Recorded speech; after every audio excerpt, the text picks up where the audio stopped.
Hello everyone, this time I'm not judging, we can enjoy the events completely from different perspective. So let's go and check Iron Drift King from perspective of a spectator. Stay tuned.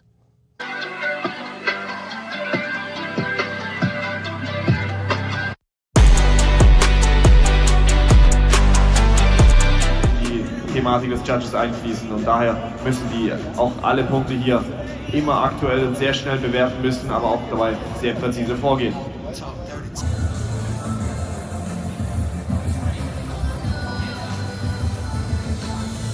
That is not fair. It looks like fun. Okay, we have to move those cars. Sorry. Here we are with one of the judges, Kieran Heinz. I think now the most experienced judge in Europe. Definitely the oldest. It has been quite some time. 20 years. 20 years. Anyway. Oh, so you are in drifting as I'm in drifting 20 years, but I'm not judging that long. I'm judging for 20 years. Yeah, I'm almost 17. God damn it. Yeah, I was 14 when I started. Oh yeah, sure, Right. sure. We're young guys. Okay, so but we would like to speak about Iron Drift King. So please tell us, what do you think about Iron Drift King? What is your favorite part, and what is your part which you would like to change? Okay, well, obviously we chatted about it beforehand and we discussed how this was going to work, and I suppose it's the strength of numbers thing, isn't it? 6 judges all giving their opinions based on common criteria. You should, in theory, end up with a better result. What I liked about it is the struggle. You will understand this. The struggle between rewarding a really good lead run with somebody who's pushing him around the track, but he's only pushing him around the track because of the really good lead run. And then when it swaps around, and then the guy who gave the really good lead run is struggling to chase the guy behind because he's not on the line. It's that struggle that we have. Like we are all every time saying, without good lead, there is no good chase. Good chase, yeah, and it's a struggle. I call it the dilemma because sometimes you have to look at it from a spectator's point of view. If they're in the crowd, they just see a fella being pushed around. They don't understand why. It's because of the lead driver. And do you have any possibility to actually speak to the crowd? Well, we do, yes, but not here. We are locked away in a box. It's like as if we're the great unwashed. They just locked us in the box. So there is no explanation from the judges to the crowd? No, and that was a bit of a struggle yesterday. Today, we're trying to provide a link between us and the live stream and us and the commentary team here. We're speaking in German, because that's, as you know, is hugely important.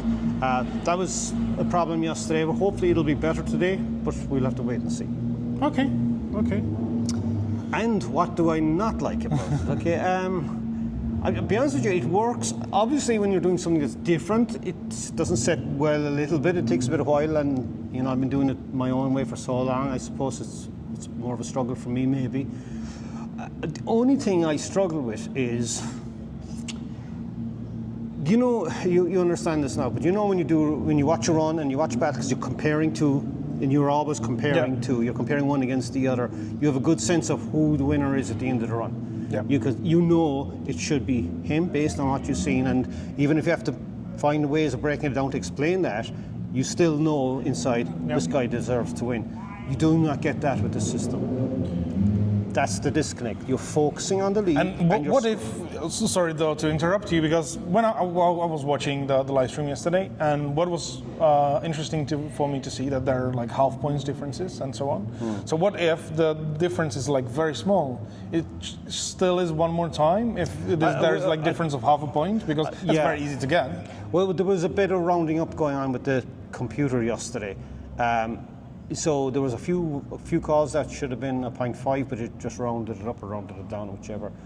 And there was one call that actually went one more time that had a half-point difference between them. So there was winner, but then should the driver win by half point? I think we all agreed afterwards it was probably fair enough to leave it go one more time, because it's that and close. also it's more understandable for spectators to see if it's that close, to see it once more. And normally it's quite good battles if they're that close. So I'm saying every time that we're having like 2 types of one more times. The one which you would like to see, and the ones which you definitely don't want to see. So normally the ones you don't want to see are filled with zeros, and those ones which you would like to see are very close, like half a point difference.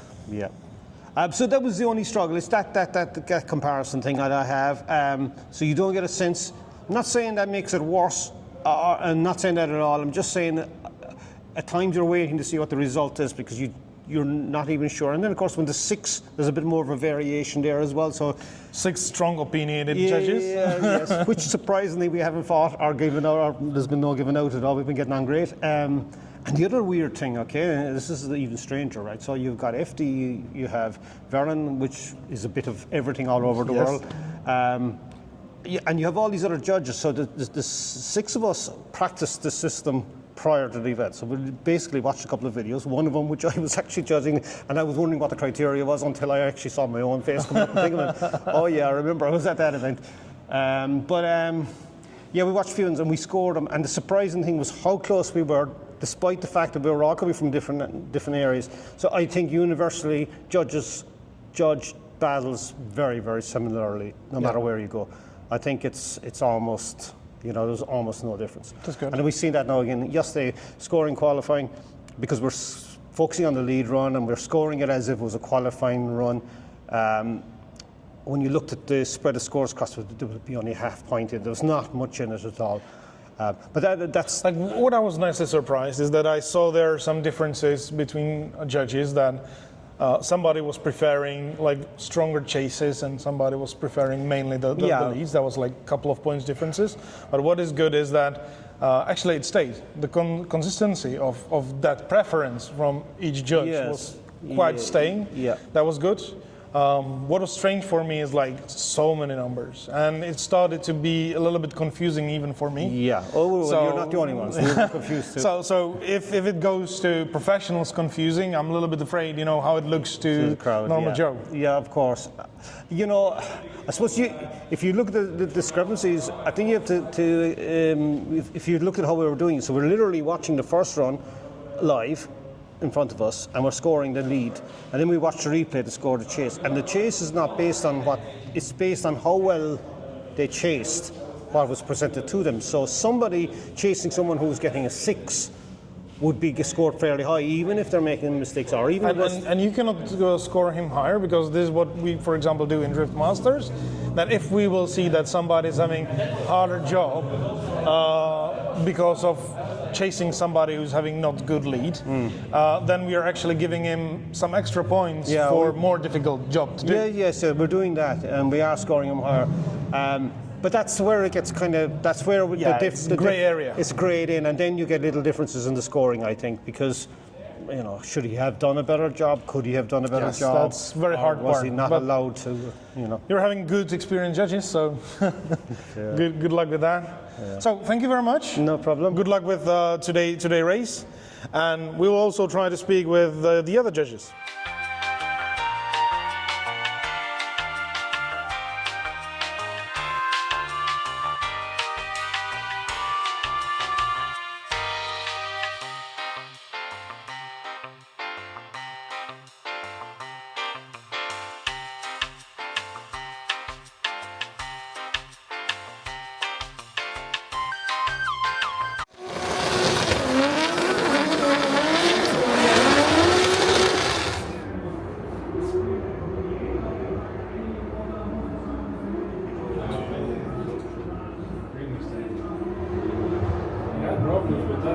Next judge, it's after another top 16, I believe.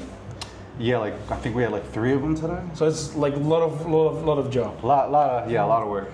A lot of work. So can you introduce yourself? My name is Reese Marin, and I am one of the new judges for Formula Drift this year in 2024. How do you like it, being a judge? It's interesting.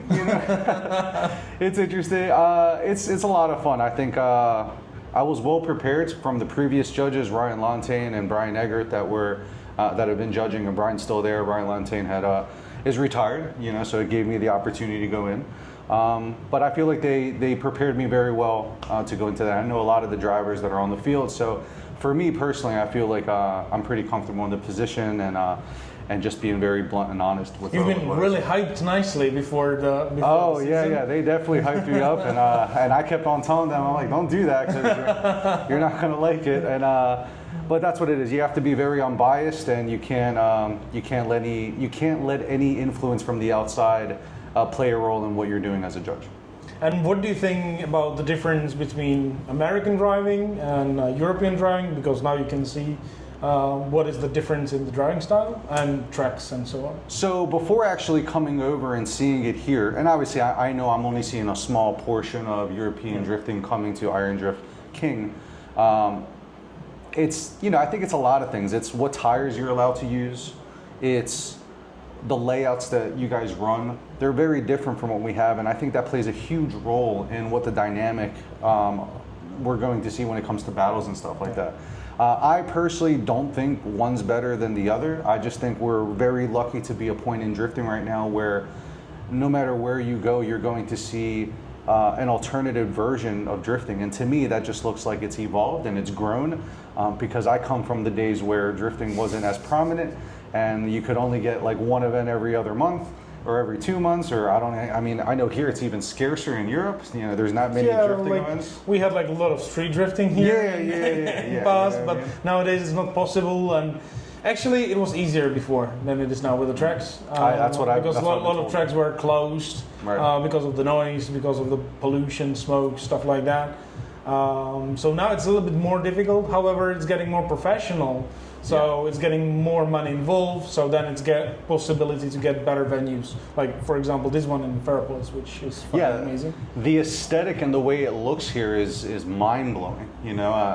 I don't think we could do anything like this in the United States for insurance reasons, I think. You know what I mean? So just to be honest, what I have learned being here and speaking with many drivers, because you have so many people come here, it almost seems like 90% of drifters in Europe compete and 10% do grassroots, right? It's a bigger number is what I've been told. Exactly. Like the competitive drifting is bigger than grassroots. Right. Like even when you're starting, you just start driving, and when you know how to go sideways, you're going into competition in street class. Right. And then we're moving onwards. So where in America, I feel like it's the opposite. The vast majority does grassroots and fun events like Final Bout or Team Vibes or the Twin Drifting or the street events like US Drift, Street League or the Texas Street League, or there's tons of them. There's the Good Luck League over in the West Coast. They have so many of those events, and then a smaller percentage competes. So it's flip-flopped, and it's funny because what I used to hear in the United States, I come here and I speak to people and it's just not what they think. You know what I mean? I don't think one's better than the other. Yeah. I just think that your culture in Europe and our culture in the United States and any culture around anywhere, it's a product of their environment and it's a product of the availability that you have. In America, I can pretty much go drifting every single day, depending where I live. Here you guys can't do that. Like we can go to English. I mean, you can go anywhere, and there's just a lot more. So I think, as an American, I feel like we are very lucky that we have so many places that we can go do drifting, and I think because of that, it allows the grassroots or the fun events or the bash style events to breed, and also because when you go do some of these higher end or cash money events or stuff like that, the cost to do it is very expensive. Okay. I'm sure you guys are dealing with tire costs going up. Yep. We're dealing with it with the tariffs and the containers coming over. So again, we are a product of our environment as you guys are as well. Like what I can see is a huge difference between US and Europe is that in US everybody's about setup of the car. When they go into the competition, like they're changing the setup like 3-4 times, adjusting it to make it just perfect. When in Europe, we're more like, you just need to drive with what you're having. Right. In brackets, let's say now the setups are getting more and more more professionally go. The setups are starting to appear, but it is more about you just need to drive what you're having. Right. Yeah, and I think that's because, for instance, you guys have a brand over here that we don't use, and that brand, you just got to go up in tire pressure, down in tire pressure, maybe change your side bite a little bit. Not too much things have to change. We don't have those tires. I don't think we want to use those tires, you know what I mean? For that type of stuff, not because they're not good, it's because it changes the economics of who's going to be able to obtain these tires. You know what I mean? And also, I think that for US it would be dangerous actually to put those tires on the cars, because now already the cars are pretty fast with mechanical grip, which they're having. Right. And if you will add that amount of grip, which we are having, right. it starts to be like dangerously fast. When right. we already think that our speed is maybe too much, we are going with down with the width, which we are going next year for majority of competitions with 265s. Which is like way smaller tire than you are using in US. That's awesome. So you mean what Drift Masters will be using? Yes. 265s? Yes. Oh, that's the limit. Yes. Oh, like that's FI is already using 265s. Oh. Drift Masters is going next year, and a lot of other national championships are following what Drift Masters is doing. Right. So a lot of competitions will go with 265s, and a lot of them are already this year with 265, so that should help a bit. I think that'll help a lot. I think right now, pardon the pun, but over in the Wild West, we pretty much have a little bit more freedom with that, except with the tires that we have. But I think that's the biggest difference. Like, I mean, I use that tire brand, you know, when I go do other events.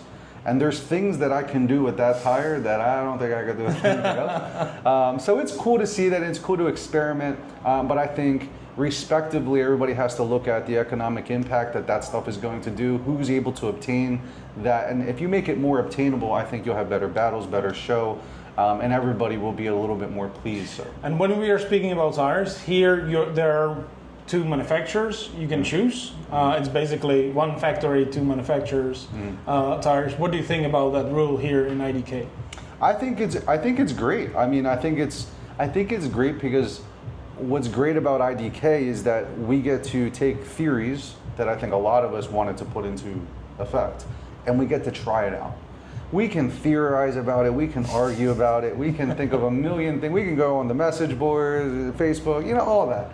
But until we actually test it and we can have tangible information on, oh, look, this is what happened, we're really not going to get an idea. And that also is like, well, what type of surface are we running today compared to the surface somewhere else? That plays a role in it too. Is the sun up? Is the sun down? Yes, that will change this track a lot. It changes everything. And unfortunately, I think there's drivers in the United States and in Europe and around the world that don't understand that if the sun goes away, something happens to those tires and you have to make an adjustment for that. Actually, this track is interesting because when the sun goes down, you're getting more grip.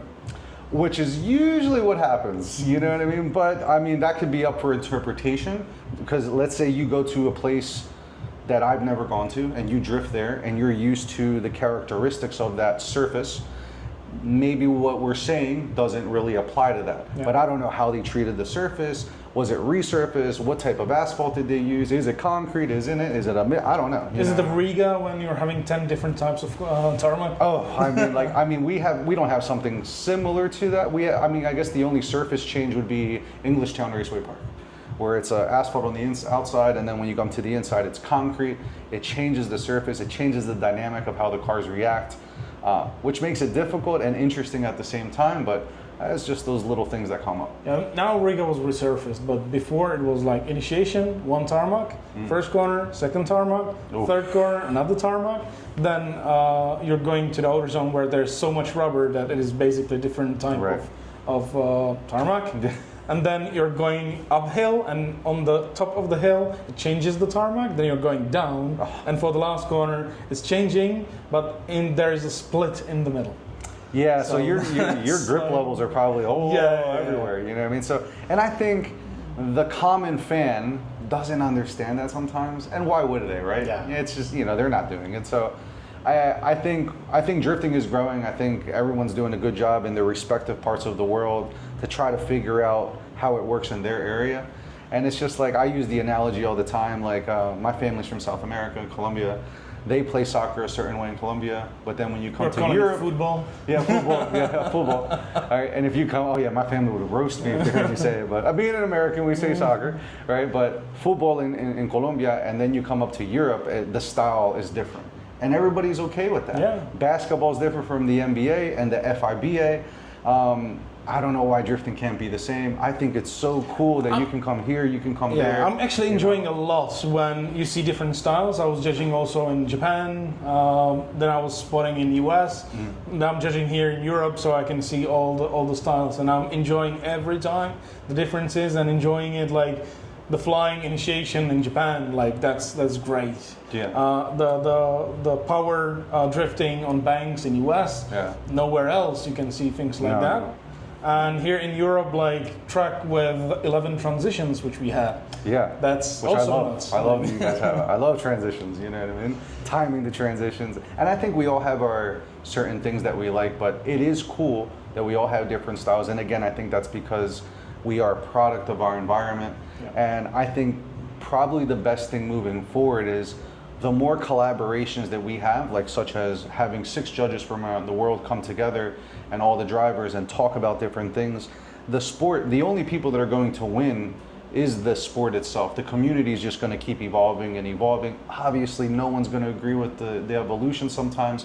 Some people want it to stay. Like me personally, I started in the early 2000s, so I really like my Japanese style, but I understand that it has to evolve. But I also live in America where there is certain events where they specialize in that type of drifting. So fortunately for me, I live in a country where it's drifting, and then there's 5 or 6 different subcultures of drifting that you can be a part of. And I think that's great. That's great. That's great. You know, now you have flavors. You know, like what I like about drifting is exactly that you're having like a lot of different flavors of drifting. Yeah. What I don't like, what is happening now, is that everybody thinks that their way is the best, and they're very strongly opinionated about their type of drifting, and nothing else is possible. So I think that everybody should be open for discussion, make it like nice, not respectful for everybody involved. And I'll tell my Americans try to find out like some solutions. Yeah, and I think that's happening, and I understand why certain parts or people that want one thing more than the other, they have pride in what they have. And obviously, the Americans have pride in FD, and then some people think FD's like this, or Driftmaster like that, or D1NZ, or D1 Japan, or FD Japan. I see differences everywhere, and I'm just happy that if I want to watch drifting in Europe, I can go see it. If I want to go watch videos from IDC, and if somebody recorded it, I can go see it. If I can go to Japan, I almost feel like maybe the world is a little spoiled because we have so much drifting now. That's true. You know what I mean? So true. I appreciate it. Appreciate that we have all those flavors. Appreciate that drifting is really maybe at its peak or getting there, and that's a beautiful thing, because I never thought it'd get to this point. I'm not like to say that we're getting to the peak, because only the sky is the limit. Right. I hope it keeps going. So we can grow a lot. So thank you very much. Not a problem at all. Thank you so much. It was a pleasure, and let's go and discuss with other judges. All right. So I was told that I need to take a train to meet another judge, but this train is not coming, but he came here. Hi, Maddie. Hi, guys. So this is another judge from those 6 judges who are judging here in IDK. There's a lot of word of judge, and a lot of judging. Yes, actually, that's something what I was like really surprised on, is how much judging it is, how much work for you guys. And I used to judge a lot of battles from virtual, but this is crazy. Yeah, yesterday we had like top 42 4-time, or how many hours you've been judging? Like 11, something like that. 11 hours. Can you imagine that you're doing something which you need to be focused really tight and doing it for 11 hours, and then somebody comes and say, hey, why this wheel, when it is like 5 centimeters here, is not scored with half a point better? So yeah, just can't imagine what those guys are going through. So before you will put some hate, just think about like how hard this job can be sometimes. Matty, you're coming from virtual. Yes. You are coming from DCGP. Yes. So for those who don't know, DCGP is one of the best virtual leagues what we're having here in Europe. And what do you see as differences or similarities between virtual and normal drifting? I mean, the similarity is the movement of the cars. That's the one thing. Yeah, behavior, the drivers can mentally be prepared the same way as in the real, but of course there we have also difference. The biggest difference I think that driver have in real and comparing to virtual is the practice time. Because Yeah. in the virtual you can make like 100 runs. It's way cheaper. So, yeah. So you're getting like muscle memory. And that's why we have so close battles in virtual. And there's, of course, you can ruin your car and Just back to pits and everything's back fine. to pits and everything is fine. So that's why in virtual we have so close battles. So we have to focus on every detail. And the cars are pretty much similar. So in real we don't have it.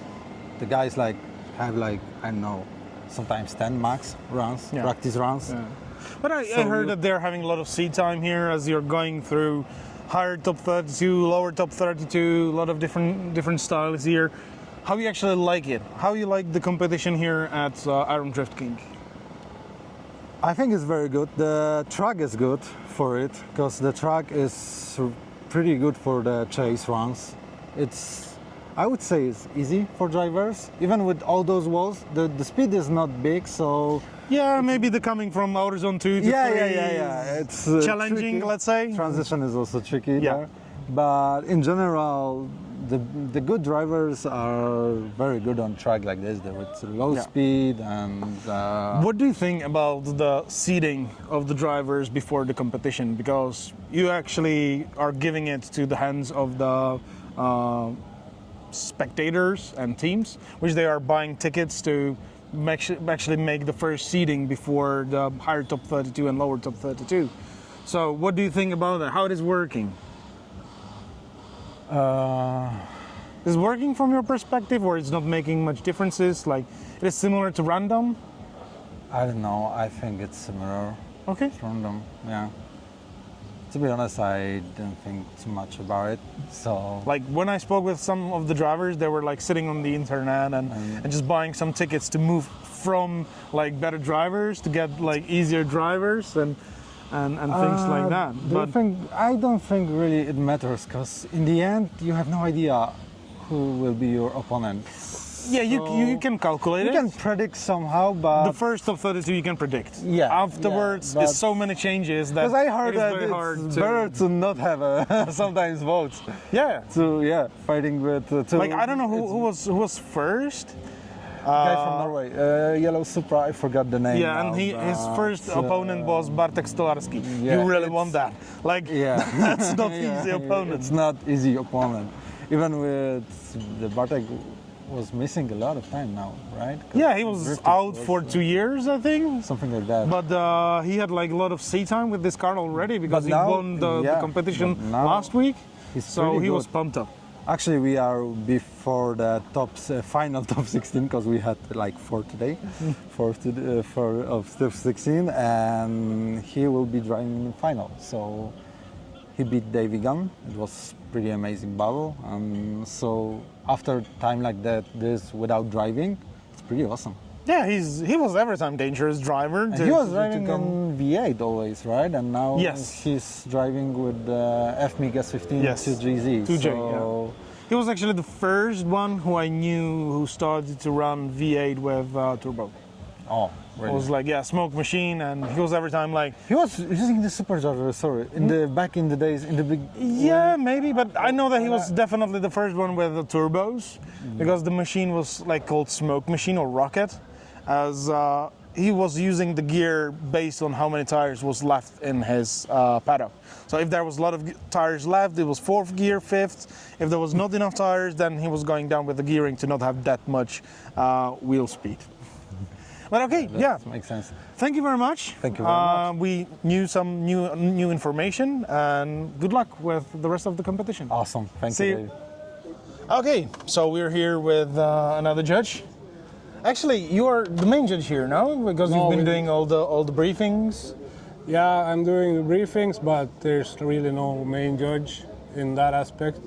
So I just do the briefings because I happen to write most of the words and also draw some of the pictures, all the pictures for it. We try to do a lot of illustrations to make it as clear as possible.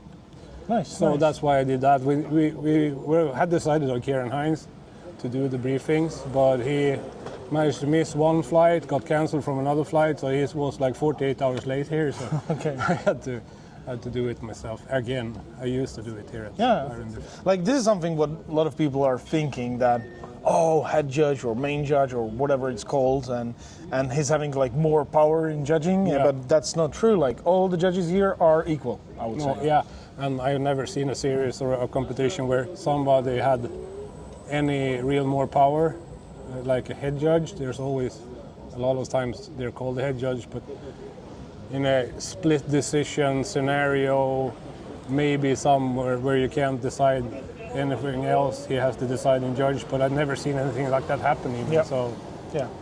That's very important for people who don't understand this part of the sport, and it is very equal. Yeah. It doesn't matter how long you are with drifting, how long you're judging, what is your experience. Still, you can make your word to be heard, but you cannot overpower anybody. no, not really. So yeah, you just all three. Usually there are only 3 judges, But here is not usually. No, like we're- you're having 6 judges. How you like it? it's really good. It's really good being more judges. It adds to the quality. The superiority in numbers is really great. The chance that anybody should ever be able to influence another, like with 3 judges, there's always a possibility that maybe 2 people miss something. Then you have to have a real big collaboration and a lot of talking before you come to a decision. With 6, it doesn't really matter if one totally misses that he failed to initiate or whatever it might be, because the outcome will still be the right decision and the right driver will go through. So that is one thing. Also, discussing things before the event, having 6 judges with a lot of experience and a lot of combined years in the business, as in this case, is really, really good, because you can really come to a pinpoint of what are we looking for here. And we have worked a lot with that before this I competition. heard that you had like a lot of meetings actually before. Yeah, I think this- we had this 6 or 7 4 to 5 hour meetings That's a lot. on Discord.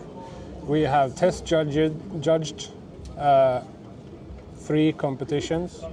One of them without knowing what was said on that driver's briefing. It was a Drift Masters event, and we had no access to what you guys had. Only been one saying. judge had the opportunity Yeah, to know. one had, but he didn't discuss it with anyone. And we just to see what our different perspectives were, if we would be far apart or close together in decisions and scoring.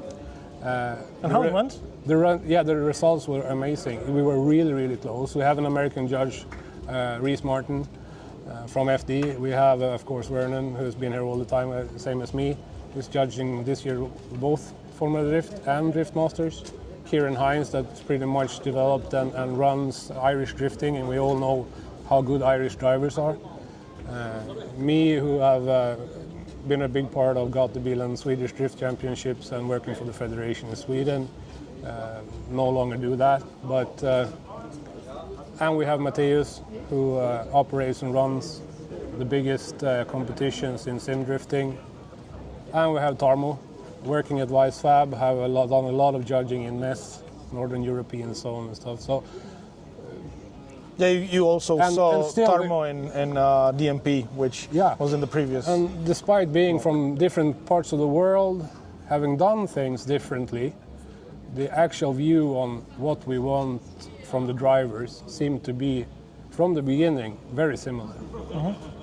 And that is, of course, a good starting point. We were actually surprised, all of us. So going from that, we have test judged with the information from that particular competition, and it was even a little better, but not much difference at all.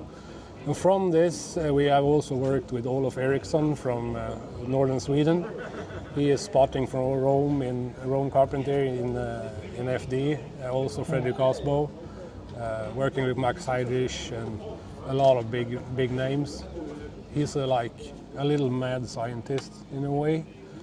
He's got a very good understanding of physics and what the car can do and not can do. That's probably why he can find solutions for drivers to excel and win battles. So he's been a part of developing a document which is a backbone of our drivers briefing, which was sent out to the drivers before coming here. Okay. Pinpointing, giving them track. So he created the track layout which we are seeing now. Yes. And also prepared like what is actually what the driver should do on the track, how they should behave. Pretty much everything they're expected to do, even before coming here. We have, of course, the experience. You have been here judging Drift Masters 2 years, and we have a lot of experience on how the track feels and works, and grip-wise and dimensions and stuff, which helps. The main thing we have done this year that we haven't done before is we have test-driven the track in the sim, we have test-driven the track in real life, and laid out the corners and turns and zones in a way that it fits where the car wants to go physically, straight out of the box, which makes, I think, the track flow really well. And if it flows really well, we expect leads to do very few corrections. And if leads is very good, of course, we can have close battles because the chase can be confident and stay close. Without good leads, there is no good chase. Absolutely. And we have done small other things with the scoring system to emphasize that lead really counts. Yeah, I saw that you can put maximum 10 points for the lead and 9 points for the chase. Yeah. Actually, getting 10 points for the chase is possible, but only if the lead has a 6-point score or lower. Oh, okay. So if the lead is like really shallow or wobbly and all over the place, and the you're chase, still capable of following that, still pulls a miracle and staying like super tight and mimicking the lead driver, and then he can actually score 10 points. We don't expect that to happen anytime soon, but. It can. It's a psychological. It is a tool in the toolbox. Yeah, it's a tool in the toolbox, and it emphasizes for the drivers that you need to get your lead runs down, so they really work. Yeah. Okay, so that's a lot of information. Thank you very much. Yeah, no problem. For the interview, Yeah. and good luck for the competition. Yeah, and we will just watch that. Yeah, I hope you guys some have watched the live stream. This will be after the competition here is done, but I hope you enjoyed the show. Yeah, you can still go back and watch the live stream, so nobody's holding you from that. No, there's a lot of things to still do better, like connecting graphics and stuff, and do more graphics and explaining stuff. But I think we're on to something, and if you're wondering anything, get in touch with IDK here and the judges here. So if you have anything to add or if you have any questions, just feel free. Thank you very much. Yep.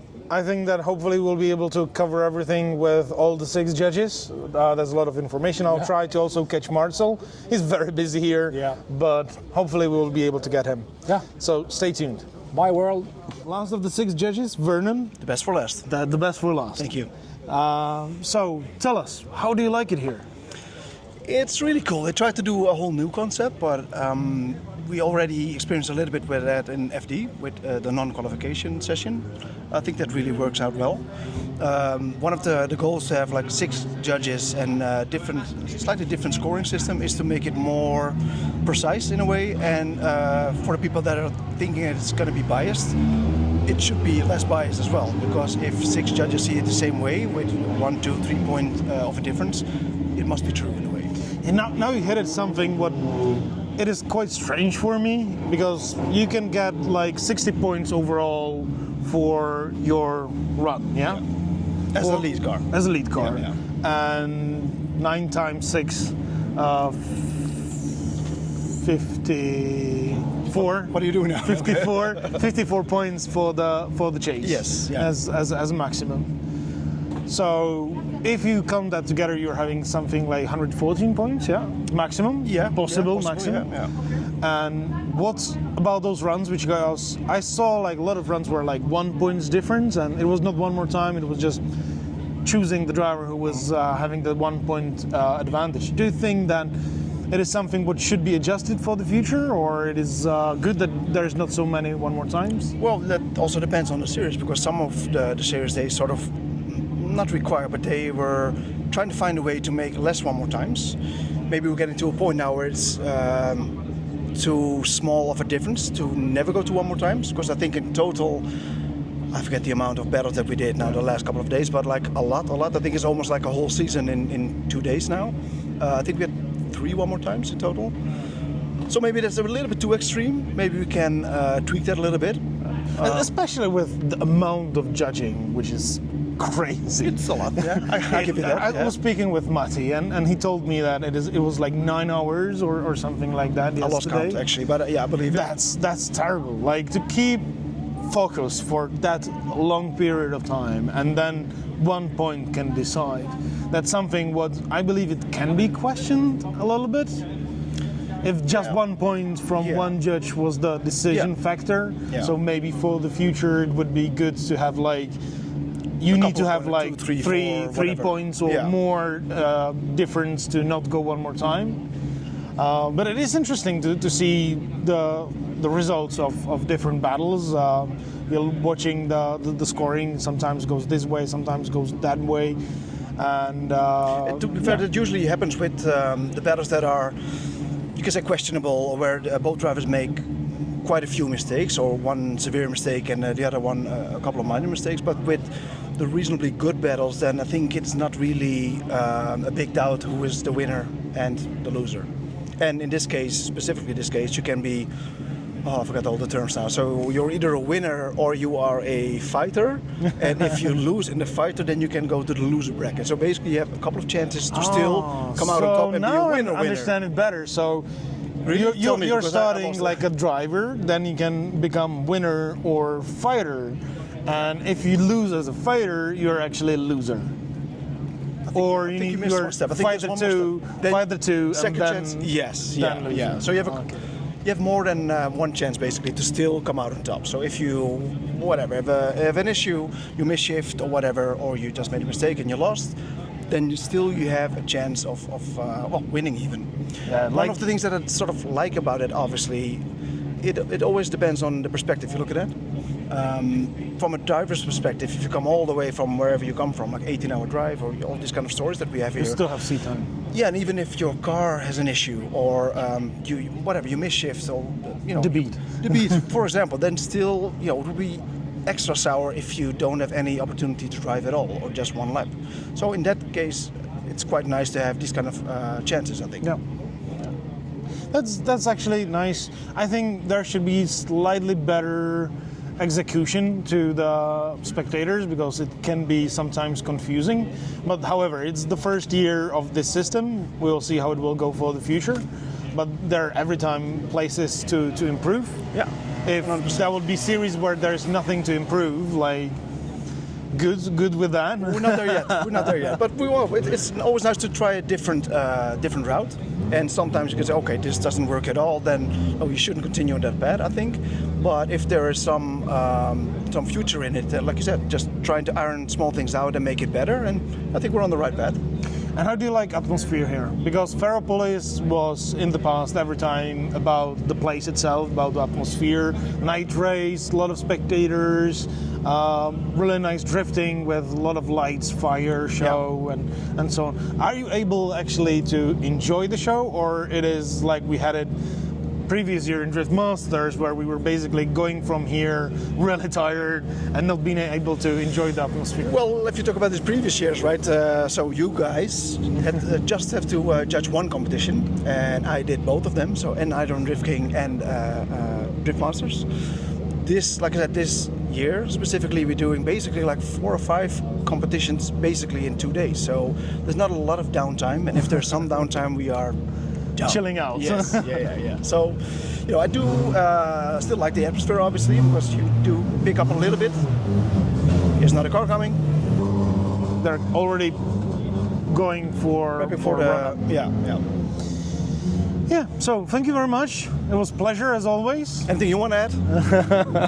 Well, I have mine, but yeah, thank you very much. As always, it was a pleasure and good luck. Same here. Thank you so much. I'll see you in a couple of days.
I think we're having our last interview of today.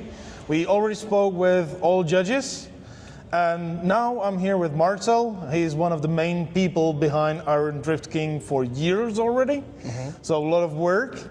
Can you tell us, like, I would like to know what was going through your mind when you said, oh, that's a great day, we can make one of the biggest competitions in Germany. To be fair, it was actually not even me. I just stopped my drifting career by myself because I didn't have time for it. And it took 3 weeks until my business partner and also founder of Iron Drift King called me and said, hey, I've just been in Ferropolis for a second-hand market and I absolutely loved it. I think we should do something here. And I said, hey, I just stopped drifting. I just So it was exactly like fitting in it. Yeah. Great. Absolutely not. Right, yeah, we found great partners. And we believed, all the years, I have been driving over 10 years myself, and all those years we believed we could do a better job. Not because of arrogance, no. It's, we believe there's a simple concept of being loyal to the drivers, right?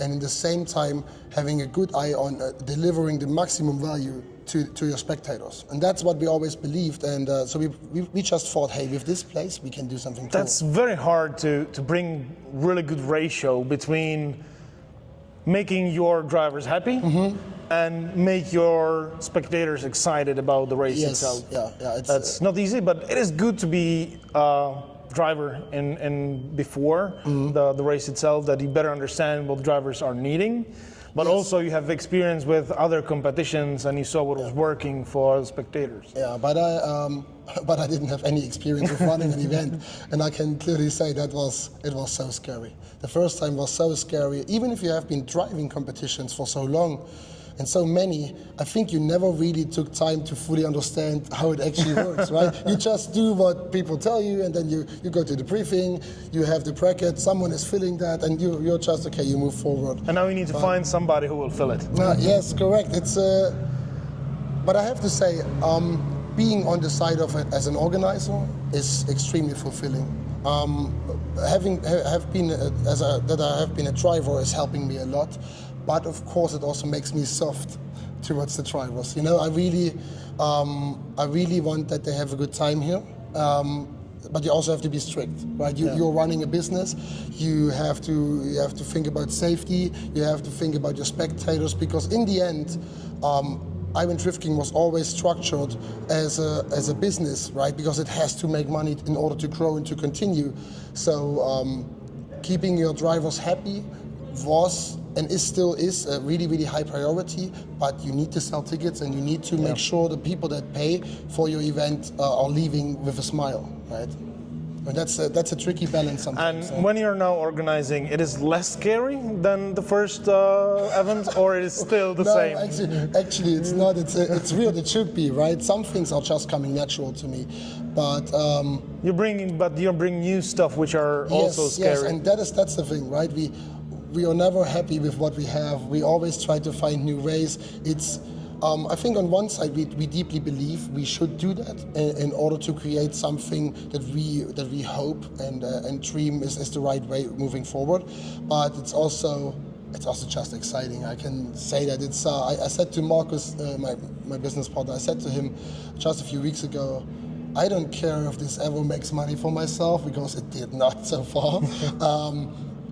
I'm just happy that I was able to make my dream reality, right? And that means so much to me. Seeing, especially now in the night, seeing this whole event, it makes me extremely proud. And I get deeply emotional about it, because I know that I'm from a small 1,000 people village, and I had this dream, and we just made it. We made it real. Now it's real, and I believe we have established ourselves, in the drifting world because of what we do and because of how we do it. That's nice. So I will not take more of your time. Thank you very much. You're very welcome. And good luck with the rest of the race. We are starting in 10 minutes actually now. So let's go enjoy it. Yes.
Rep.